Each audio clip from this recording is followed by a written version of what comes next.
1947 سے 2026 تک پاکستان کے ہر وزیر اعظم، نگران وزیر اعظم اور درمیان میں آنے والے فوجی ادوار کا مختصر جائزہ لیں گے۔ ناظرین، ویڈیو میں آگے بڑھنے سے پہلے آپ سے گزارش ہے کہ اگر آپ ہمارے چینل HP ڈیجیٹل گلوبل پر نئے ہیں تو برائے مہربانی ہمارے چینل کو سبسکرائب کریں، بیل کے بٹن پر کلک کریں۔ بہت شکریہ۔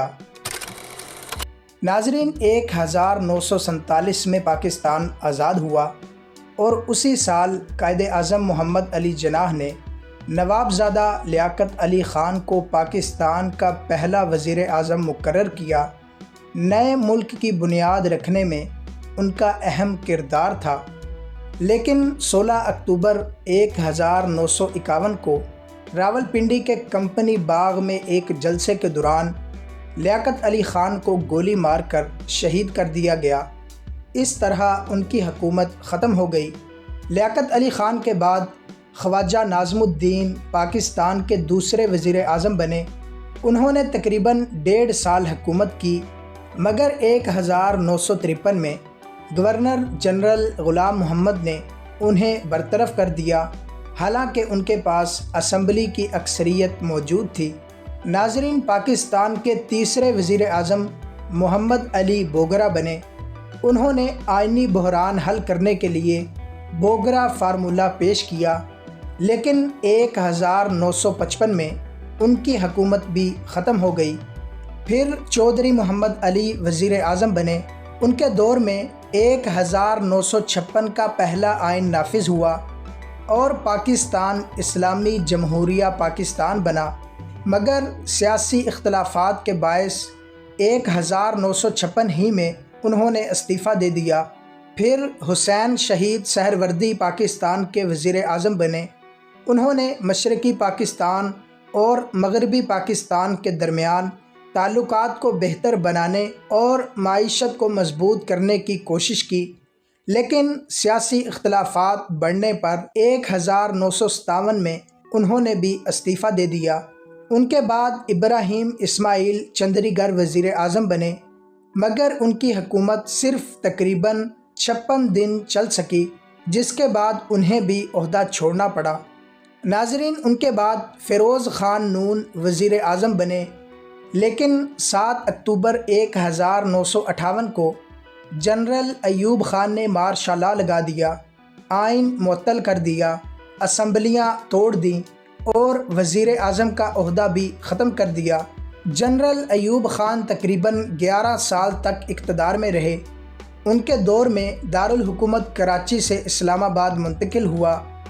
11 سال بعد سیاسی احتجاج بڑھنے کے بعد 1969 میں انہوں نے اقتدار چھوڑ دیا، لیکن انہوں نے اقتدار ایک اور فوجی ڈکٹیٹر کے حوالے کیا۔ اس فوجی ڈکٹیٹر کا نام ہے جنرل محمد یحییٰ خان۔ جنرل یحییٰ خان نے اقتدار سنبھالا۔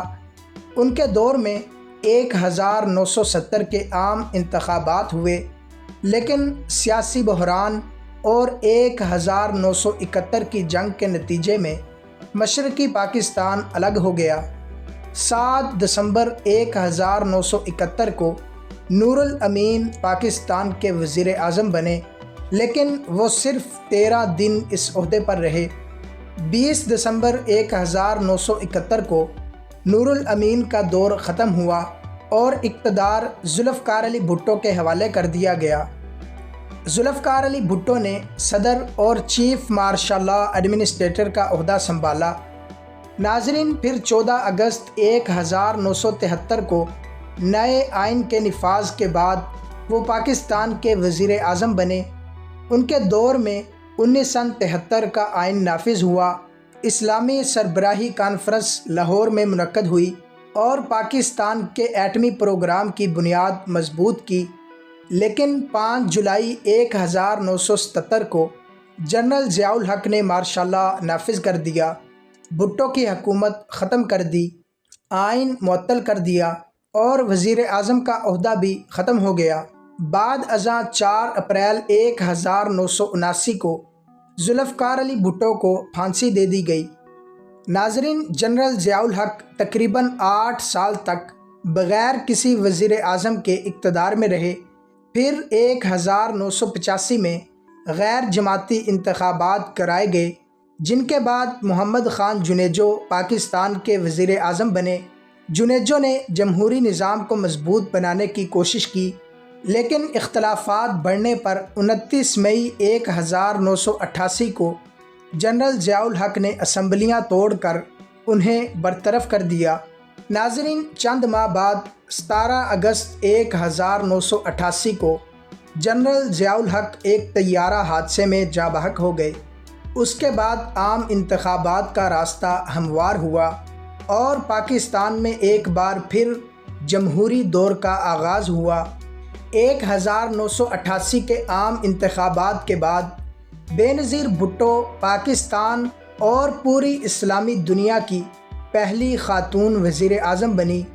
انہوں نے جمہوریت کی بحالی کی کوشش کی، لیکن 6 اگست 1990 کو صدر غلام اسحاق خان نے ان کی حکومت برطرف کر دی۔ اس کے بعد غلام مصطفیٰ جتوئی نگران وزیر اعظم بنے اور انتخابات تک ملک کے معاملات سنبھالتے رہے۔ 1990 کے انتخابات میں نواز شریف پہلی بار وزیر اعظم منتخب ہوئے، لیکن 1993 میں صدر غلام اسحاق خان نے نواز شریف کی حکومت کو بھی برطرف کر دیا۔ بعد میں سپریم کورٹ نے حکومت بحال کی، مگر سیاسی بحران ختم نہ ہونے پر صدر غلام اسحاق خان اور نواز شریف دونوں مستعفی ہو گئے۔ اس کے بعد بلخ شیر مزاری مختصر مدت کے لیے نگران وزیر اعظم بنے۔ پھر معین الدین احمد قریشی نگران وزیر اعظم مقرر ہوئے اور عام انتخابات تک ذمہ داریاں نبھاتے رہے۔ ناظرین، 1993 کے انتخابات کے بعد بے نظیر بھٹو دوسری بار وزیر اعظم بنی، لیکن 5 نومبر 1996 کو صدر فاروق لغاری نے ان کی حکومت برطرف کر دی۔ اس کے بعد ملک معراج خالد نگران وزیر اعظم بنے اور 1997 کے عام انتخابات تک اپنی ذمہ داریاں انجام دیتے رہے۔ ناظرین، 1997 کے عام انتخابات میں نواز شریف دوسری بار وزیر اعظم منتخب ہوئے، لیکن 12 اکتوبر 1999 کو جنرل پرویز مشرف نے نواز شریف کی حکومت ختم کر دی اور خود اقتدار سنبھال لیا۔ 21 نومبر 2002 کو پرویز مشرف کے دور میں ظفر اللہ خان جمالی پاکستان کے وزیر اعظم بنے۔ وہ تقریباً 1.5 سال اس عہدے پر رہے اور پھر استعفیٰ دے دیا۔ اس کے بعد چودھری شجاعت حسین مختصر مدت تقریباً 2 ماہ کے لیے وزیر اعظم بنے۔ ان کا بنیادی کام نئی حکومت کی تشکیل تک نظام کو چلانا تھا۔ 2004 سے 2007 تک شوکت عزیز پاکستان کے وزیر اعظم رہے۔ 2007 میں اسمبلی کی مدت ختم ہونے پر میاں محمد سومرو نگران وزیر اعظم بنے اور 2008 کے عام انتخابات تک ملک کے انتظامی امور سنبھالتے رہے۔ 2008 کے انتخابات کے بعد جنرل پرویز مشرف کا دور اختتام کے قریب پہنچ گیا اور ملک میں ایک بار پھر مکمل جمہوری حکومت قائم ہوئی۔ 2008 کے عام انتخابات کے بعد یوسف رضا گیلانی پاکستان کے وزیر اعظم بنے۔ 2012 میں سپریم کورٹ کی جانب سے نااہل قرار دیے جانے کے بعد یوسف رضا گیلانی کو عہدہ چھوڑنا پڑا۔ اس کے بعد راجہ پرویز اشرف پاکستان کے وزیر اعظم بنے۔ 2013 کے عام انتخابات تک اپنی ذمہ داریاں نبھاتے رہے۔ 2013 میں نواز شریف تیسری بار وزیر اعظم بنے، مگر 2017 میں سپریم کورٹ نے انہیں بھی نااہل قرار دیا۔ اس کے بعد شاہد خاقان عباسی پاکستان کے وزیر اعظم بنے۔ 2018 کے عام انتخابات سے پہلے ناصر الملک نگران وزیر اعظم بنے۔ انتخابات کے بعد عمران خان وزیر اعظم منتخب ہوئے۔ ان کے دور میں کرونا وبا، احساس پروگرام اور کئی معاشی چیلنجز سامنے آئے۔ اپریل 2022 میں قومی اسمبلی میں عدم اعتماد کی تحریک کامیاب ہونے کے بعد ان کی حکومت ختم ہو گئی۔ اس کے بعد شہباز شریف پہلی بار وزیر اعظم بنے۔ اگست 2023 تک حکومت کی اسمبلی کی مدت پوری ہونے پر انوار الحق کاکڑ نگران وزیر اعظم مقرر ہوئے اور 2024 کے عام انتخابات تک ذمہ داریاں نبھاتے رہے۔ 2024 کے عام انتخابات کے بعد شہباز شریف پاکستان کے دوسری بار وزیر اعظم بنے اور آج کی ڈیٹ یعنی 10 جولائی 2026 تک شہباز شریف پاکستان کے وزیر اعظم ہیں۔ ناظرین، 1947 سے آج 2026 تک پاکستان نے جمہوری حکومتیں، نگران حکومتیں اور فوجی ادوار سب دیکھے۔ یہی ہے پاکستان کے تمام وزرائے اعظم اور اقتدار کی تبدیلیوں کی مختصر مگر مکمل تاریخ۔ ناظرین، اگر آپ کو یہ تاریخی ویڈیو پسند آئی ہو تو ویڈیو کو لائک کریں، اپنے دوستوں کے ساتھ شیئر کریں اور ایسی معلوماتی ویڈیوز دیکھنے کے لیے HP ڈیجیٹل گلوبل کو ضرور سبسکرائب کریں۔ بہت شکریہ، ملتے ہیں نئی ویڈیو میں، تب تک کے لیے اللہ حافظ۔